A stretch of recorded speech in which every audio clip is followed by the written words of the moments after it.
को समझिए कि कैसे क्वेश्चंस आते हैं। अगर आपको पता है कि किस तरीके का क्वेश्चन आता है तो आप उसी तरीके की इंफॉर्मेशन को अपने कंटेंट में ढूंढ सकते हैं। इधर-उधर के नोट्स और ये सब चीज़ें पढ़ने की बजाय स्टैंडर्ड बुक्स पे फ़ोकस कीजिए, जैसे कि एनसीईआरटीज़ और जो स्टैंडर्ड बुक्स आपकी बीपीएससी के लिए ज़रूरी है, उन्हीं पर ध्यान दीजिए। ये बात सही है कि एग्ज़ॉटिक या जो अलग तरीके के क्वेश्चन हैं, वो कई बार पूछे जाते हैं, लेकिन सिलेक्शन सिर्फ़ और सिर्फ़ साधारण और बेसिक सवालों से भी हो जाता है। तो सबसे पहले उसे टारगेट करें, फिर एग्ज़ॉटिक क्वेश्चंस पे जाएँ। मैम करंट यदि प्रीलिम्स की बात करें तो यहाँ भी 35-40 प्रश्न पूछे जाते हैं, मेंस में जाइए तो वहाँ भी करंट का टॉपिक रहता है और इंटरव्यू में भी पूछे जाते हैं। करंट के लिए क्या एक सटीक रणनीति होना चाहिए आपके ख्याल से? करंट के लिए जी। सबसे पहले तो अखबार ज़रूर देखना चाहिए, क्योंकि आप कितने भी नोट्स पढ़ लें, लेकिन अगर आपने अखबार नहीं पढ़ा है, तो कुछ ना कुछ एक ट्रेंड आपकी नज़रों से मिस हो जाता है, सबसे पहला। दूसरा, कोई भी 2 सोर्सेज़ नोट्स के आप पढ़ सकते हैं। कई लोग मैगज़ीन का सहारा लेते हैं, कई लोग नोट्स का सहारा लेते हैं। ये आपकी विज़डम है, ये आपको देखना पड़ेगा। आप मार्केट में जाएँ, 4, 5, 10 आपके पास ऑप्शंस अवेलेबल हैं। जो आपको समझ में आए, उनमें से 2 बेहतरीन ऑप्शंस आप चुनें, आप उन 2 नोट्स को ले आएँ। एक को अपना बेस नोट्स बनाएँ, उससे पढ़ें। दूसरे के अंदर से जो एडिशनल इन्फॉर्मेशन है, वो पहले नोट्स में ही रख लें, ताकि रिविज़न करते समय आपको आसानी हो। ये बात याद रखनी है कि करंट के अंदर ये देखना है, क्या ज़रूरी है और क्या नहीं। क्योंकि करंट तो सब कुछ है। आज यहाँ से कोई दरवाज़ा खोल के गया, वो भी करंट अफ़ेयर्स है, लेकिन वो हमारे लिए ज़रूरी नहीं है। तो क्या ज़रूरी है करंट अफ़ेयर्स में? वो छलनी करना, वो दिमाग आपका होना या वो विज़डम होना, वो बहुत ज़रूरी है।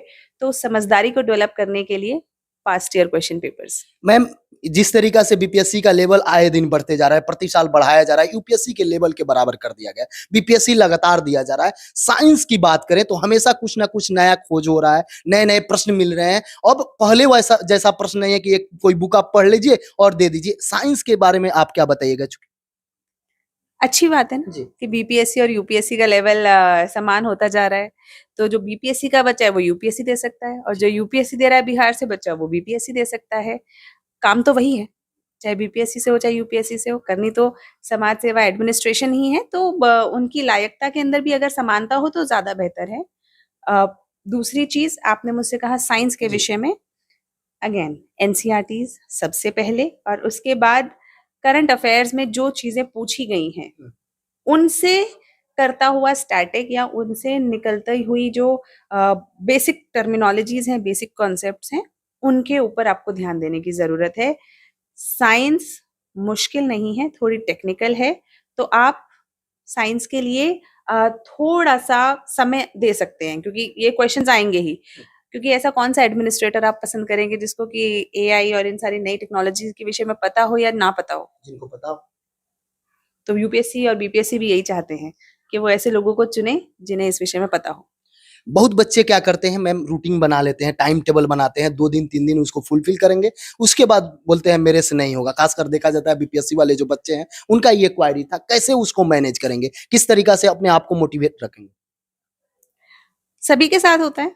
थोड़ा समय हम लोग किसी चीज़ को फ़ॉलो करते हैं, फिर बीच में 1-2 बार भटक जाते हैं। लेकिन अगर हम कोई गाड़ी चला रहे होते हैं, तो हर वक़्त स्टीयरिंग एक दिशा में तो नहीं छोड़ के हुँ। छोड़ देते। तो बार-बार लेकर आते हैं ना सही दिशा के अंदर, तो सेम वही है कि ठीक है, अगर एक दिन आपका समय थोड़ा बर्बाद हो गया, आपका मन नहीं लगा, तो कोई बात नहीं, दोबारा से आप कोशिश कीजिए, दोबारा से पढ़ने बैठ जाइए।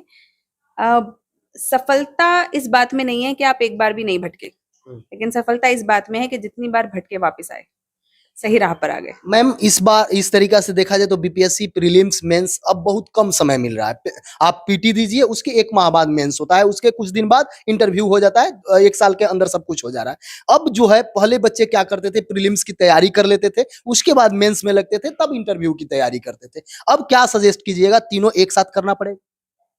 तो बीपीएससी ने अपनी स्ट्रैटेजी चेंज कर ली है, हुँ। बच्चे को भी करनी पड़ेगी। हुँ।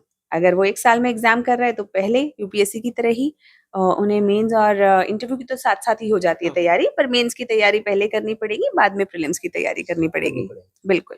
मैम बहुत सारे बच्चे होते हैं रिवीजन को लेकर डरते हैं, रिवीजन क्या किया जाए? रिवीजन चूँकि एग्ज़ाम में अब कम समय है, रिवीजन के लिए आपका क्या संदेश रहेगा? रिविज़न बहुत ज़रूरी है। जी। देखिए, हम सीखते रहते हैं, लेकिन हम ये भूल जाते हैं कि हमें सीखना कैसे है। उसके विषय में भी जानकारी बहुत ज़रूरी है। हमारा दिमाग कोई भी इन्फॉर्मेशन को याद कैसे रखता है?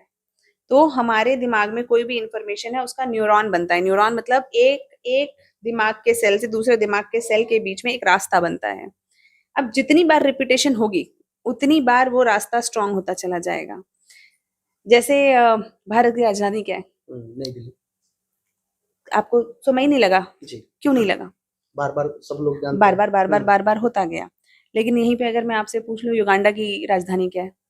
समय लग जाएगा, जो नहीं पढ़े याद नहीं होगा। अगर आपने नहीं पढ़ा है तो आपको याद नहीं होगा, या फिर अगर आपने पढ़ा भी है तो उसे दोबारा से रिकॉल करने में समय लग जाएगा, क्योंकि हम बार बार उस चीज को नहीं दोहराते हैं।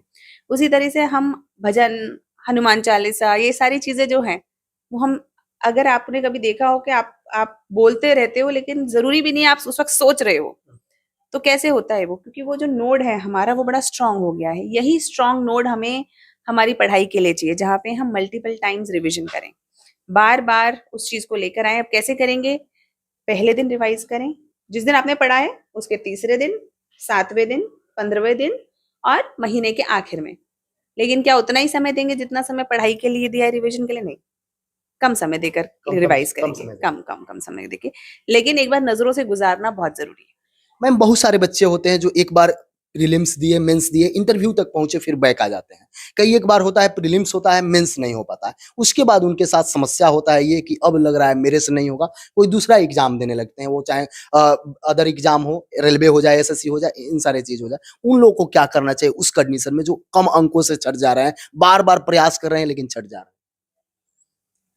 कई बार ऐसा होता है कि बार बार असफलता हाथ लगती है, लेकिन उसमें सबसे पहली बात तो निराश नहीं होना, क्योंकि ऐसा पहली बार नहीं हो रहा। ऐसे बहुत सारे लोग हैं जो कई बार असफल हुए लेकिन अंत में सफल हुए, अंततः उनको सफलता हाथ लगी। तो इसके लिए सबके लिए अपनी ही स्ट्रैटेजी होगी, कोई एक रास्ता नहीं हो सकता। अगर किसी के फाइनेंशियल घर में परेशानी है, किसी को और किसी तरीके की परेशानी है, तो वो व्यक्ति नौकरी करते करते एग्जाम दे सकता है, क्योंकि पढ़ तो उसने लिया ही है, उसे रिवाइज ही करना है। दूसरा, अगर आपको ऐसा लगता है कि मुझे आता है लेकिन मैं और कंसोलिडेशन चाहता हूँ या चाहती हूँ और उसको पुख्ता करना चाहते हैं, तो आप कहीं पर कंटेंट क्रिएटर या बच्चों को किसी को पढ़ा के भी उस चीज़ को और अपने आप को स्ट्रॉन्ग कर सकते हैं। तीसरा, अगर आप समय दे सकते हैं, आपके पास है और समय, तो आप समय दीजिए और दोबारा एग्ज़ाम दीजिए। दोबारा एग्जाम।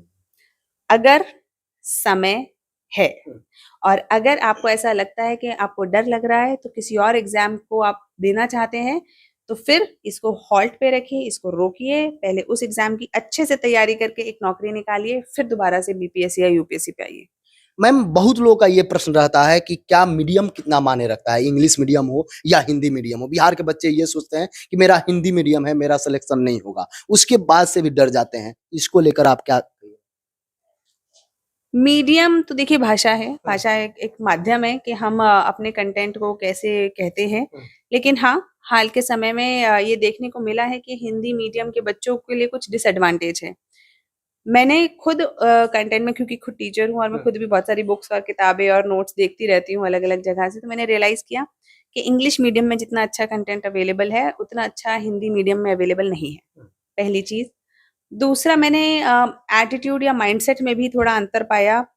इंग्लिश मीडियम टीचर्स या स्टूडेंट्स के अंदर कंटेंट को लेके, उसकी स्ट्रक्चरिंग को लेके बहुत बहुत नॉलेज या अवेयरनेस है। लेकिन कहीं न कहीं मैंने देखा हिंदी माध्यम का बच्चा शायद बातों से खुश हो रहा है या मज़ाक से खुश हो रहा है, या किसी ने कुछ एंटरटेनमेंट कर दिया, उससे खुश हो रहा है। वो कंटेंट को नहीं नाप पा रहा। तो इसलिए बहुत ज़रूरी है कि हम सिर्फ़ मीडियम को दोष ना दें, क्योंकि ऐसे बहुत से बच्चे हैं जो हिंदी मीडियम से भी सफलता हासिल करे हैं, अच्छी-अच्छी रैंक्स हासिल करे हैं। हमें अपनी स्ट्रैटेजी को देखना है कि हमें, चाहे हम किसी भी माध्यम से, हिंदी या इंग्लिश, स्ट्रक्चरिंग, कंटेंट और राइट मेंटोरशिप की तरफ हमें जाना चाहिए। राइट मेंटोरशिप से मतलब है कि सही तरीके से हमें पता चले कि इसके बाद किसके बाद हमें क्या करना है, क्या पढ़ना है। ये नहीं कि कुछ भी पढ़ने लग गए। देखिए, मेहनत करनी है लेकिन डायरेक्टेड मेहनत करनी है। डायरेक्टेड मतलब, अगर मैं मेहनत करूँ और कब एक बार राइट चली जाऊँ, फिर लेफ्ट चली जाऊँ, फिर राइट चली जाऊँ, लेफ्ट चली जाऊँ, तो कहीं नहीं पहुँचेंगे। लेकिन जहाँ जिस डायरेक्शन में जा रहे हैं उसी में कंसिस्टेंट एफर्ट, सही दिशा में अगर कंसिस्टेंट एफर्ट लगाएंगे तो मंजिल पहुंचेंगे। मैम सेट एक अभ्यास होता है, जैसे आप बताएं कि प्रीवियस ईयर क्वेश्चन देखना चाहिए। यहाँ बच्चे में है कि सेट प्रैक्टिस करना है। सेट प्रैक्टिस कैसे करना चाहिए? क्या डेली एक सेट बीपीएससी का लगाना चाहिए या क्या करना चाहिए मैम?